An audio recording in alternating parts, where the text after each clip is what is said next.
देखो important question है, NEET में बहुत बार आया हुआ है। आपको स्टेबिलिटी बतानी है इसमें और इसमें। देखो कार्बोकेटाइन की स्टेबिलिटी में आपने देखा होगा कि रेजोनेंस को प्रायोरिटी देते हैं हाइपर कॉन्जुगेशन पे। पर एक चीज ध्यान रखना, जहां पर भी यहां पर देखो कितने अल्फा एच है, 3 यहाँ पे, 3 यहाँ पे और 3 यहाँ पे, यानी 9 अल्फा एच यहाँ पे है और यहाँ पे ओनली एक रिंग का रेजोनेंस है। तो ऐसी कंडीशन आए तब भाई आप रेजोनेंस को प्रायोरिटी मत देना। 9 अल्फा एच ये मोर स्टेबल होंगे 1 रिंग के रेजोनेंस से, ठीक है। तो ये स्टेबिलिटी इसकी ज्यादा होगी। क्वेश्चन है, aspirin is an acetylation product of, यानी एस्प्रिन किसके एसिटाइलेशन से बनती है, ये पूछा है। एस्प्रिन की जो रिएक्शन है वो बता देता हूं। देखो अगर आप सैलिसिलिक एसिड लेते हो, ठीक है, सैलिसिलिक एसिड को देखो बेंजोइक एसिड ये हो गया, इसके ऑर्थो पोजीशन पे OH ग्रुप लगा हुआ है, यानी इसे ऑर्थो हाइड्रोक्सी बेंजोइक एसिड भी बोलते हैं। इसकी रिएक्शन एनहाइड जो CH3CO होल ट्वाइस O, ठीक है, ये एनहाइड्राइड H3PO4 और हीट दोगे तब एस्प्रिन का फॉर्मेशन होता है। कैसे होगा, ये OH हटेगा, OCOCH3 यहाँ पे लग जाएगा, OCOCH3, और इसे ही एस्प्रिन बोलते हैं। इसका IPAC नेम क्या हो जाएगा, ऑर्थो एसिटॉक्सी बेंजोइक एसिड, ठीक है। तो ये बना किससे, देखो सैलिसिलिक एसिड से बना। सैलिसिलिक एसिड का नाम क्या है, ऑर्थो हाइड्रोक्सी बेंजोइक एसिड, यानी ऑर्थो पोजीशन पे है ना OH, तो ऑर्थो हाइड्रोक्सी और ये बेंजोइक एसिड। तो करेक्ट नाम, करेक्ट क्या हो जाएगा इसमें आंसर आपका ऑर्थो हाइड्रोक्सी बेंजोइक एसिड, यानी सेकंड आपका करेक्ट हो गया। क्वेश्चन है, which compound show hyper conjugation, इनमें से कौन सा कंपाउंड हाइपर कॉन्जुगेशन शो करेगा। देखो हाइपर कॉन्जुगेशन की जो कंडीशंस होती है ना, उनको देख लो, फिर आपको समझ में आ जाएगा कि कौन शो करता है। पहली कंडीशन, अगर आपके पास एल्कीन है, carbon double bond carbon, alkene है, उसके पास में अल्फा हाइड्रोजन है, वहां पे हाइपर कॉन्जुगेशन शो होगा।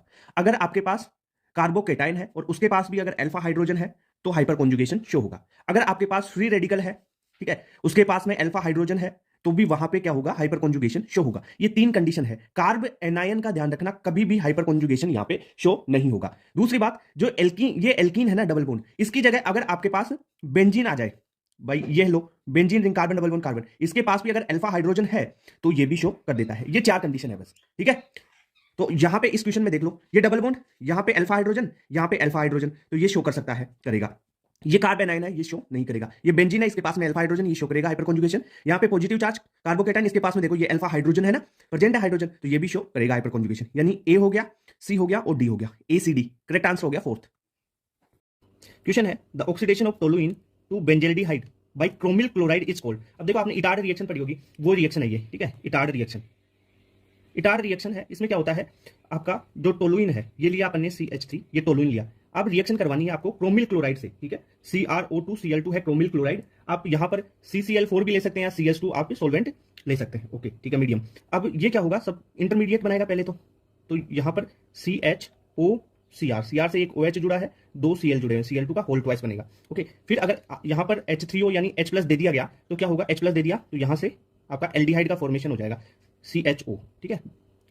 तो यहां पर बेंजल्डिहाइड बन गया ना ये, तो इसे बोलते हैं Etard reaction. Correct answer first हो गया। क्वेश्चन है, compare stability of carb A9.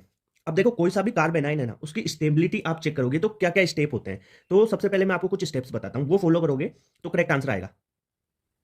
अगर carb A9 C-, carb A9 की स्टेबिलिटी देखोगे तो सबसे पहले आपको देखना है back bonding. Back bonding first priority. Back bonding नहीं है तो उसके बाद में आप एरोमेटिसिटी देखोगे। एरोमेटिसिटी, एरोमेटिसिटी देखने के बाद में, एरोमेटिसिटी में क्या होगा कि जो एरोमेटिक है वो ज्यादा स्टेबल होगा, फिर नॉन एरोमेटिक है वो होगा, और सबसे कम होगा एंटी एरोमेटिक। ये बात होगी। एरोमेटिसिटी के बाद में आप देखोगे क्या इफेक्ट्स। जो कार्बेनाइन की स्टेबिलिटी है ना, वो -M, -H और -I इफेक्ट के डायरेक्टली प्रोपोर्शनल होती है, और इनवर्सली प्रोपोर्शनल होगी -1/+M, इनवर्सली प्रोपोर्शनल होगी +H के, और इनवर्सली प्रोपोर्शनल होगी +I के। ये कॉन्सेप्ट हो गया। इसके बाद में अगर आपको देखना है तो आप क्या देखोगे, ये अगर ये सारी कंडीशन नहीं है, CDG लगा रही है जैसे ट्रिपल बॉन्ड, डबल बॉन्ड और सिंगल बॉन्ड, तो उसमें आप ऐसे रख लो कि जो परसेंटेज एस करेक्टर है, यहाँ पे अलग कॉन्सेप्ट है, ये ध्यान रखना। परसेंटेज एस करेक्टर जितने ज्यादा तो इलेक्ट्रोनेगेटिविटी उतनी ज्यादा, और इलेक्ट्रोनेगेटिव एलिमेंट पे नेगेटिव चार्ज स्टेबल होगा। यानी मैं ऐसे बोल सकता हूं कि CH triple bond C-, CH2 double bond CH- और CH3 CH2-। इसमें ज्यादा स्टेबल कौन होगा, देखो परसेंटेज एस करेक्टर, तो EN ज्यादा तो नेगेटिव चार्ज उस पर स्टेबल, यानी ट्रिपल बॉन्ड, फिर डबल बॉन्ड और फिर सिंगल बॉन्ड, ऐसा। अब यहां पे देखो, यहां पे आपको सल्फर है और ऑक्सीजन है। देखो सल्फर के पास में क्या है, वैकेंट ऑर्बिटल, और ऑक्सीजन के पास में वैकेंट ऑर्बिटल है नहीं। नेगेटिव चार्ज वैकेंट ऑर्बिटल के साथ में क्या कर लेगा, बैक बॉन्डिंग कर लेगा, ठीक है। यहां पे कोई भी बैक बॉन्डिंग नहीं होगी, नो बैक बॉन्डिंग, ठीक है। तो ज्यादा स्टेबल कौन हो जाएगा, जिसमें बैक बॉन्डिंग है वो। तो करेक्ट आंसर क्या हो जाएगा, फर्स्ट ज्यादा स्टेबल है किससे, सेकंड से, ठीक है। ये कॉन्सेप्ट समझ में आया। बैक बॉन्डिंग नहीं आती तो एक डिटेल वीडियो में आपको बैक बॉन्डिंग बता दूंगा मैं, ठीक है। क्वेश्चन है, which of the following compound will not show geometrical isomerism. अब देखो एक कंडीशन बताता हूं आपको, कॉन्सेप्ट क्या है GI का। GI कौन शो करता है, रेस्ट्रिक्टेड रोटेशन हो, डबल बॉन्ड हो या रिंग हो, ठीक है। रेस्ट्रिक्टेड रोटेशन पे जो ग्रुप्स लगे हुए हैं ना, वो ग्रुप्स डिफरेंट होने चाहिए। जैसे ये ए है तो ये बी होना चाहिए, ठीक है। ऐसे ग्रुप अलग अलग। रिंग में क्या होगा, रिंग भी भाई रेस्ट्रिक्टेड रोटेशन शो कर रही है, तो यहाँ पे जो sp3 कार्बन है उस पे जो ग्रुप्स लगे हुए हों वो अलग अलग होने चाहिए। क्लियर बात? तब ये जीआई शो कर देगा। तो पहले में देखो, पहले वाले में इस डबल बॉन्ड के अराउंड देखो, ये ग्रुप अलग लगा हुआ है, ऐसे काट के देख लो इसको, है ना। और नीचे वाला ऑक्सीजन है तो ये अलग अलग हो गया, ये अलग है, ये अलग है, ये अलग है, ये अलग है, ठीक है। तो ये जीआई शो करेगा, ये शो कर देगा। यहाँ पे इस डबल बॉन्ड के अराउंड देखो, ऐसे काट के, ऊपर अलग है नीचे अलग है, तो ये भी जीआई शो करेगा। यहाँ पे देखो इस डबल बॉन्ड के अराउंड ये सेम, नीचे वाला ये भी सेम, ये सेम, ये सेम, तो ये जीआई शो नहीं करेगा। यहाँ पे देखो इस डबल बॉन्ड के अराउंड अगर इससे देखते हैं तो ये तो अलग है, ये भी अलग है, पर इधर ये सेम सेम, तो यहां से डबल बॉन्ड के अराउंड शो नहीं होगा। पर देखो इसमें ये रिंग में ये आपका CH3 ग्रुप, ये CH3, तो इस रिंग में एक हाइड्रोजन होगा, ये CH3, एक हाइड्रोजन एक CH3, तो यहां पे जीआई शो हो गया ना, तो ये भी शो करेगा। तो कौन शो नहीं कर रहा, आपको पूछा नोट शो, तो करेक्ट आंसर हो गया थर्ड। क्लियर बात? क्वेश्चन है कंसीडर द फॉलोइंग 3 एमीन्स, ये ABC 3 एमीन्स है, इसमें आपको देखना है arrange carbon nitrogen bond length of this compound in decreasing order. Bond length, carbon nitrogen की बॉन्ड लेंथ को डिक्रीजिंग ऑर्डर में बताना है। अब जो कार्बन नाइट्रोजन है ना, उसकी बॉन्ड लेंथ को कैसे मेजर करोगे? तो बॉन्ड लेंथ का एक कॉन्सेप्ट है कि सिंगल बॉन्ड की बॉन्ड लेंथ ज्यादा होती है बजाय पार्शियल डबल से, और पार्शियल डबल की ज्यादा होगी डबल बॉन्ड से, डबल बॉन्ड की बॉन्ड लेंथ ज्यादा होगी ट्रिपल बॉन्ड से, ठीक है। पार्शियल डबल का मतलब सिंगल बॉन्ड में कुछ पाई कैरेक्टर्स आ जाए तो पार्शियल डबल, यानी यहाँ पे इसका मतलब है कि रेजोनेंस हो जाए या कॉन्जुगेशन का मतलब कॉन्जुगेशन आ जाए, ये चीजें हो जाए तब पार्शियल डबल होगा। अब देखो यहाँ पे ए वाला कंपाउंड ये है, इसमें नाइट्रोजन के पास लोन पेयर है और कार्बन है, ये यहाँ पे कोई रेजोनेंस वगैरह नहीं है, यहाँ पे सिंगल बॉन्ड है ओनली। यहाँ पे देखो ये नाइट्रोजन है, इसके पास है क्या, लोन पेयर, ये लोन पेयर यहाँ पे जाएंगे, डबल बॉन्ड यहाँ पे जाएगा, मतलब ये क्या कर रहा है, रेजोनेंस कर रहा है, तो ये सिंगल, और यहाँ पे लोन पेयर आएंगे तो पार्शियल डबल बॉन्ड, यानी हो जाएगा ये, और पार्शियल डबल बॉन्ड आते ही बॉन्ड लेंथ घट जाएगी। इसमें भी क्या हो रहा है, ये डबल बॉन्ड, ये जो लोन पेयर है ये यहाँ पे डबल बॉन्ड यहाँ पे रेजोनेंस करेगा, पर इसमें देखो मोर रेजोनेंस है, मोर रेजोनेंस जितना ज्यादा उतने ज्यादा पाई कैरेक्टर बॉन्ड में, ठीक है, तो इसकी बॉन्ड लेंथ उतनी ही कम हो जाएगी। ठीक है, समझ में आई बात? ए बी और सी, तो सबसे ज्यादा हो जाएगी ए की, फिर बी की और सी की। तो देखो बी और सी में कैसे देखा, यहाँ पे एक रेजोनेंस है, यहाँ पे ज्यादा रेजोनेंस, जितना ज्यादा रेजोनेंस कर रहा है भाई ये बॉन्ड इसमें इतने ही ज्यादा पाई कैरेक्टर आ रहे हैं, ठीक है, तो इसकी बॉन्ड लेंथ कम होती जा रही है। तो करेक्ट आंसर क्या हो जाएगा, ए की ज्यादा बी और सी से, तो करेक्ट आंसर फर्स्ट हो गया।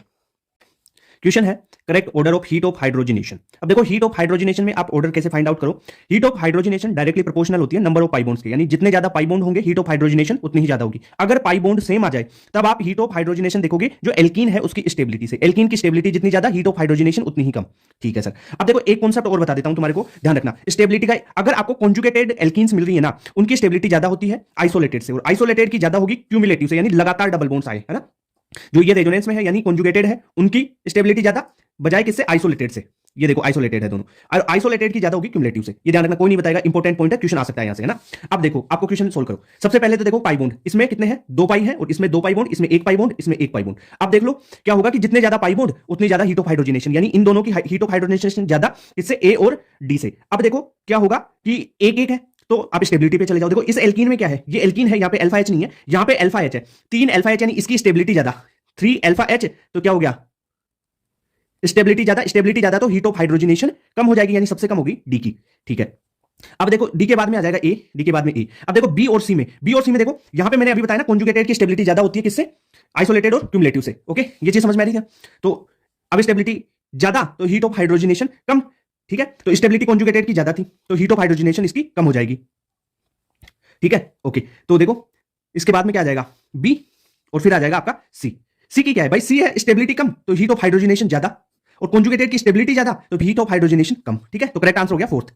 ओके, क्वेश्चन है among the following the aromatic compound is. अब एरोमेटिसिटी के लिए कंडीशन क्या होती है, साइक्लिक होना चाहिए, रिंग प्लेनर होना चाहिए, कॉन्जुगेशन होना चाहिए उसमें, और वो हकल के रूल को फॉलो करे, तो वो होंगे एरोमेटिक। अगर फर्स्ट सेकंड थर्ड और फोर्थ कंडीशन फॉलो नहीं हो, यानी फर्स्ट हो फॉलो, सेकंड और थर्ड हो फॉलो, फोर्थ कंडीशन फॉलो नहीं हो, तो वो एंटी एरोमेटिक होते हैं। यानी एंटी एरोमेटिक में हकल का रूल फॉलो नहीं होता। एंटी एरोमेटिक में पाई इलेक्ट्रॉन्स कितने होंगे, जैसे 4 पाई इलेक्ट्रॉन, 8 पाई इलेक्ट्रॉन, 4 के मल्टीपल में चले जाओ एंटी एरोमेटिक में। और एरोमेटिक में क्या होगा, 4n+2 पाई इलेक्ट्रॉन, जैसे 2 6 हो गए, 10 14 18 पाई इलेक्ट्रॉन्स ऐसे। अब यहां पे देखो, यहां पे क्या है, इसमें कॉन्जुगेशन भी है, ठीक है, पर ये क्या है 4 पाई इलेक्ट्रॉन, तो ये क्या हो जाएगा, एंटी एरोमेटिक हो जाएगा। यहां पे कॉन्जुगेशन भी है, साइक्लिक भी है, प्लेनर भी है, पर देखो 4 पाई इलेक्ट्रॉन है, 4 पाई इलेक्ट्रॉन, तो ये भी एंटी एरोमेटिक हो गया। यहां पे देख लो एक ये डबल बॉन्ड है, इसके ये नेगेटिव चार्ज इसके साथ कॉन्जुगेशन में है, तो नेगेटिव चार्ज के 2 इलेक्ट्रॉन और 2 पाई बॉन्ड के इलेक्ट्रॉन, यानी 4 पाई इलेक्ट्रॉन, ये भी एंटी एरोमेटिक हो गया। बचाइए इस कंपाउंड को, देखो आप ऐसे भी तो लिख सकते हो भाई, जो बेंजीन रिंग है उसे ओपन करके लिख लो। कैसे, यहां पे डबल बॉन्ड, यहां पे और यहां पे। अब देखो इसमें कितने पाई इलेक्ट्रॉन्स हो गए, 1 2 3 4 5 5 पाई बॉन्ड है, तो यानी 10 पाई इलेक्ट्रॉन्स हो गए। 10 पाई इलेक्ट्रॉन्स है और सारी कंडीशन फॉलो हो रही है, 10 पाई इलेक्ट्रॉन्स होगा तो वो एरोमेटिक होगा। तो करेक्ट आंसर हो गया थर्ड। क्वेश्चन है विच इज एरोमेटिक कंपाउंड। अब देखो एरोमेटिक कंपाउंड देखने के लिए आपको कॉन्सेप्ट पता होना चाहिए। पहले कॉन्सेप्ट बताता हूं कि एरोमेटिक कौन होगा। सबसे पहले आप देखो साइक्लिक रिंग, क्या देखो सारे ही साइक्लिक रिंग है। दूसरी बात आप देखो प्लेनर, प्लेनर देखोगे मतलब sp2 हाइब्रिडाइज होने चाहिए सारे एटम्स। तीसरी बात आप देखोगे कि कॉन्जुगेशन होना चाहिए सब में। और फोर्थ एंड इंपॉर्टेंट बात की हकल रूल को फॉलो करिए। अब सर हकल रूल क्या होता है, 4n+2 पाई इलेक्ट्रॉन्स होने चाहिए। n क्या है, n 0 1 2 3 4 5 6 कोई भी नंबर होगा। ओके, तो अगर n को 0 रखते हैं तो पाई इलेक्ट्रॉन्स कितने आएंगे, देखो 0 रखो यहाँ पे तो 4 0 गया, ये तो 2 पाई इलेक्ट्रॉन्स। फिर n को 1 रखोगे तो 6 आएंगे, n को 3 रखोगे तो 10 आएंगे, है ना, ऐसे नंबर बढ़ता जाएगा। ओके, तो आप ये देखो कि चारों कंडीशन फॉलो हो तब एरोमेटिक होगा, और पहली दूसरी और तीसरी कंडीशन फॉलो हो तो एंटी एरोमेटिक होगा।